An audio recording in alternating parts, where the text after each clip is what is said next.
What actor plays the same character in every movie? Do your own homework, BuzzFeed. They forgot to save the thread the last time it was posted. Chuckled at this because the last 2 BuzzFeed articles I read started with a question posted on Reddit revealed _ shared by users in _ subreddit.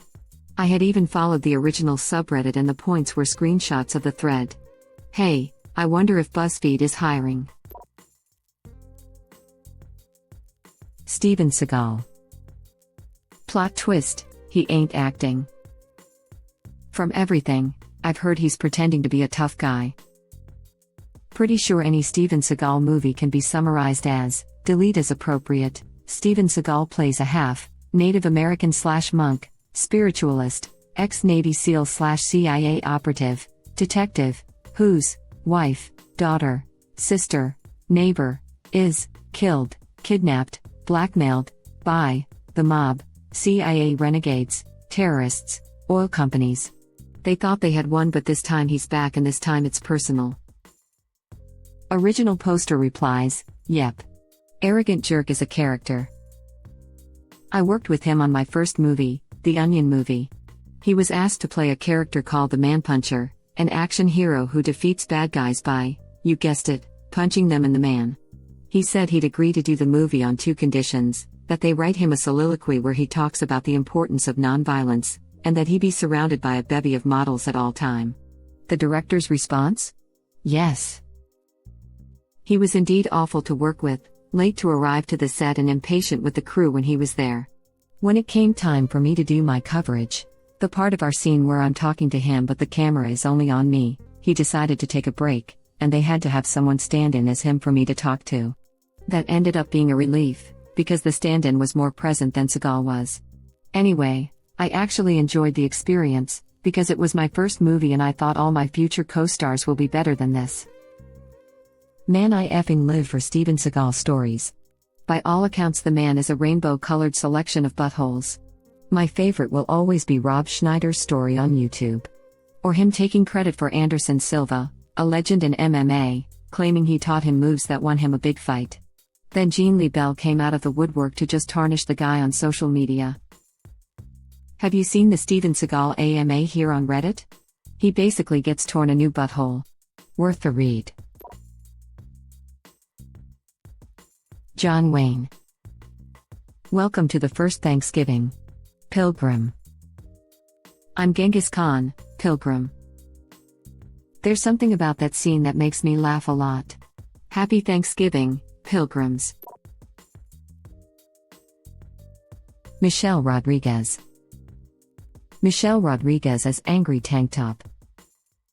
Rob Schneider as Michelle Rodriguez as Angry Tank Top. Perfect. The bad girl who beats up dudes role. She opened up about being typecast, and had this to say, I was typecast the minute I did a film called Girl Fight years ago. She went on to say, you allow yourself to be typecast. If I decided I didn't want to be typecast tomorrow, I'd just go do an indie film where I play some poor girl who goes through some excruciating experience and win myself an award for crying or being raped or playing someone with mental illness. Can't argue with that. She tried the indie route where she played a teacher in a movie where a child is being bullied. Didn't work, but she can always try again? Edited. May I introduce you to a little film called? She plays a hitman who is turned into a hitwoman. I crap you not. Web link. I remember this. Sounds like a mess. In a tank top. Michelle Rodriguez, starring as Tank Top. I remember when she popped up on Lost, and she was playing a different character at first and was thinking, oh, we get to see some range from her. And then it turns out it was an act and she plays the same character. Jason Statham, tough Brit who doesn't take crap from anyone. Usually involves smacking some heads together. Except in Snatch, where he plays a want-to-be where almost everyone else is a harder, scarier criminal than he is. Same with Lock, Stock, and Two Smoking Barrels. Seems to only be an action star these days.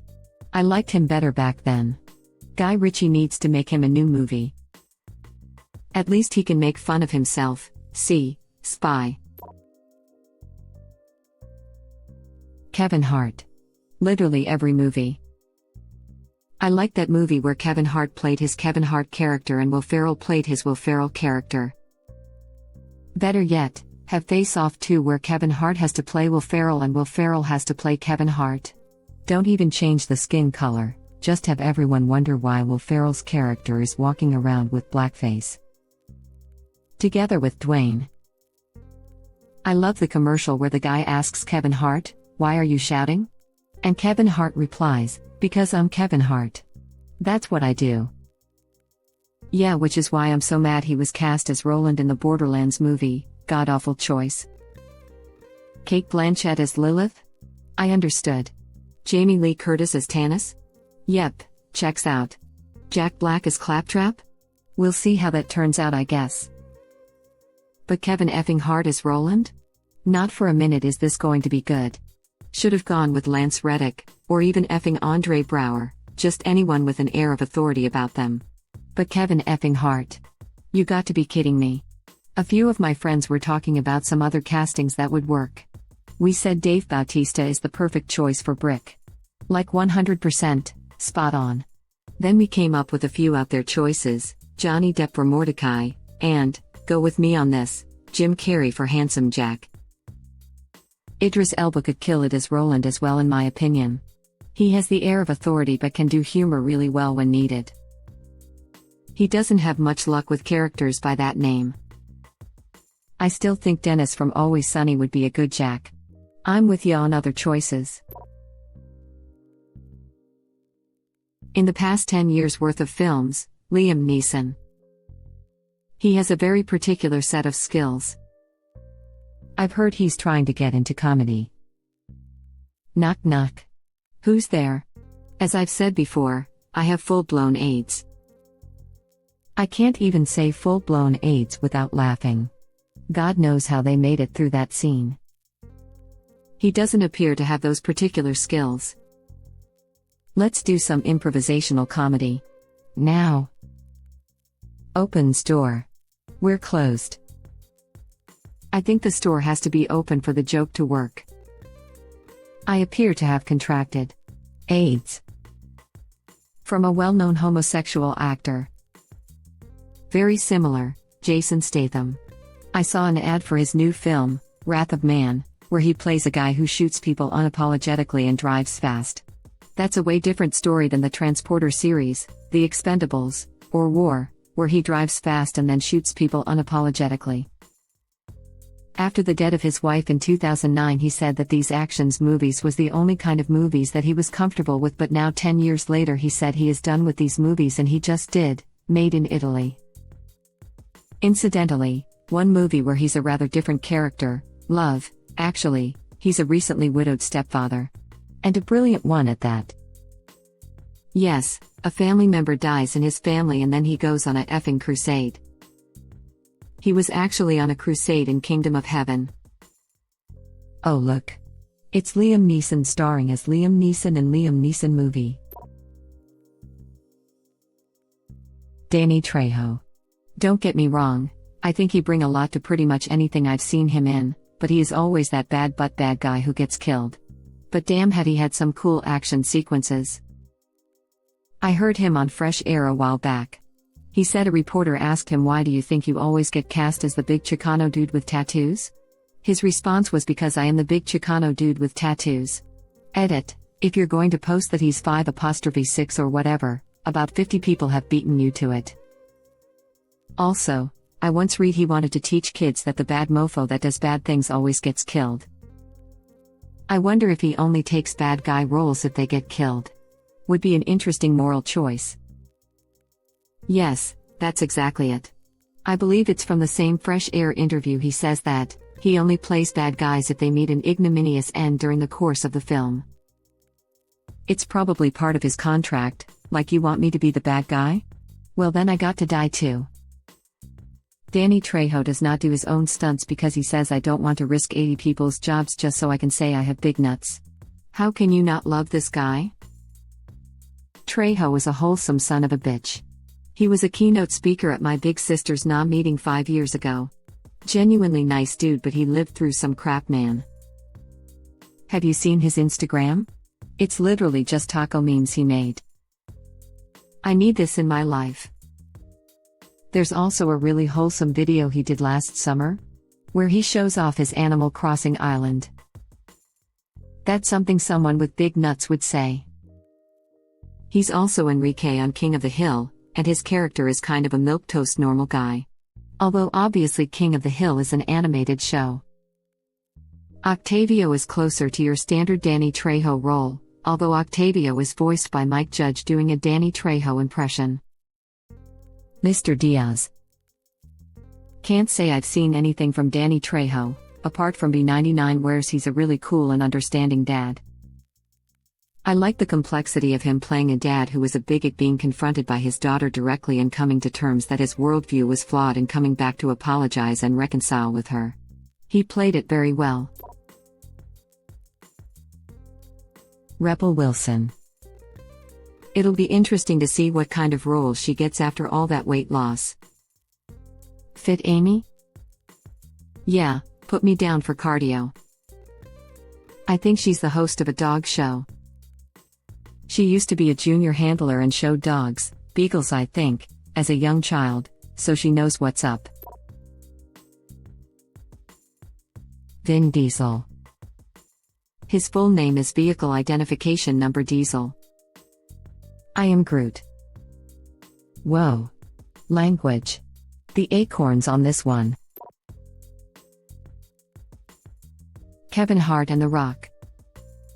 My favorite movie of theirs is when Kevin plays short funny man and The Rock plays his muscled friend. I'm surprised they haven't made a remake of Twins yet.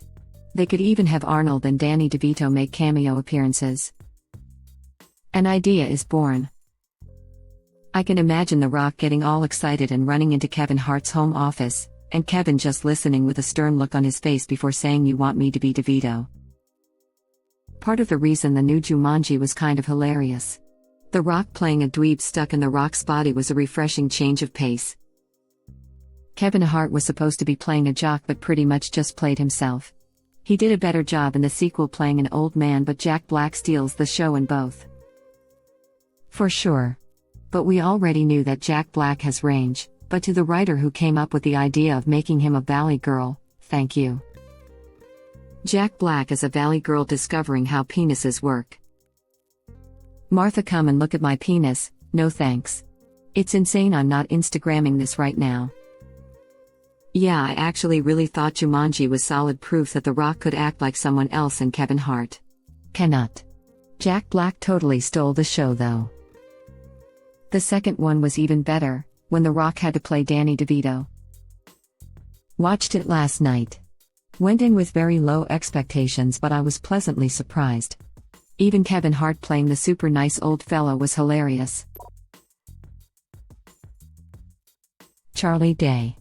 He always plays an anxious weirdo on the verge of a nervous breakdown, and he never fails to entertain. Charlie Day was like Bobcat Goldthwait or Gilbert Gottfried. For me, I wondered, are they always like that? I saw an interview, forever ago, with Gilbert Gottfried where they asked him who he'd least like to sit next to on a plane, Bobcat Goldthwait, Pauly Shore, or himself. His answer was Pauly Shore. Bobcat and I only do it when we're working. I've been around Gilbert Gottfried when he's not on. He seems like a pretty normal, soft-spoken, older Jewish man from Brooklyn. Back when the Howard Stern show was good, they played a voicemail that Gilbert left for Baba Booey.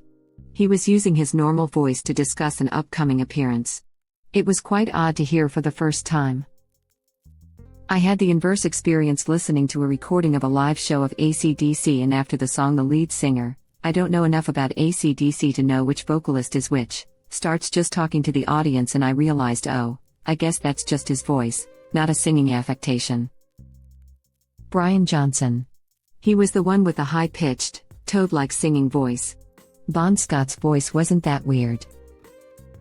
Del Toro cast him as a scientist in Pacific Rim because he loved his monologue on the episode where he bashes rats with a stick. I always thought that his character in Pacific Rim was what would happen if the intelligence-boosting drug from Flowers for Charlie actually worked.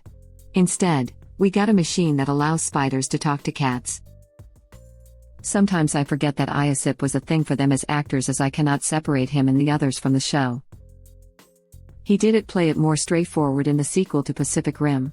Granted, nobody saw it. Obviously, you haven't seen Lethal Weapon 5. I remember reading that Sean Bean dies in everything he appears in because it's the universe's way of balancing out the fact that his name doesn't rhyme.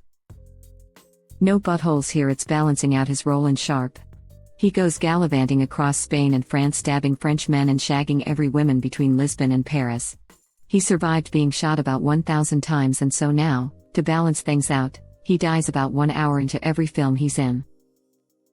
And yet he lived through Silent Hill. Owen Wilson.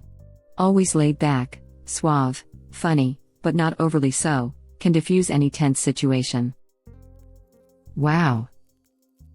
Ka-chow. Can't wait to see how he is in Loki. He'll pull off the exasperated parent reaction from Loki's shenanigans pretty well. Michael Cera. I like that movie where he plays the awkward shy teen. I love the TV show where he plays the awkward shy teen. I like it when he eats bread. Bread makes you fat. He plays a jerk in that one gambling movie. You should watch This Is the End. He plays a fictional version of himself, but his personality is the complete opposite of his usual characters. He's a loud, vulgar, arrogant douchebag. That part when he slaps Rihanna's butt gets me because of the prep. The best part was he was allowed to really slap her butt if her slapping him in the face could also be real. I'd make that deal. How about you, Yudovich, you make that deal? I'd make that deal. I don't blame ya. Damn good deal. And apparently she could him pretty hard on one of the slaps, to the point where he had to lie down for a bit afterwards and his head was ringing. I think I heard in an interview with Seth Rogen it was the take they used in the film. He was so creepy in This Is the End. Does this cocaine smell funny to you? You need to use the toilet, honey. Who wants a sip? Sip time. That was hilarious because it went completely against type. Honestly, his best career performance were those 5 minutes in This Is the End. 001 on screen, oh Jesus, not him. 002, his departure, oh my effing god, I love that guy. Yes. If there's an Oscar for best cameo, he should have got it. Had me rolling the entire time he was on screen. Thank you for watching. Please subscribe to be the first to know about Red Rabbit Reader's new videos. If you like our videos, please like them on YouTube and share them with your friends. We welcome your comments below. Press to start another of our videos.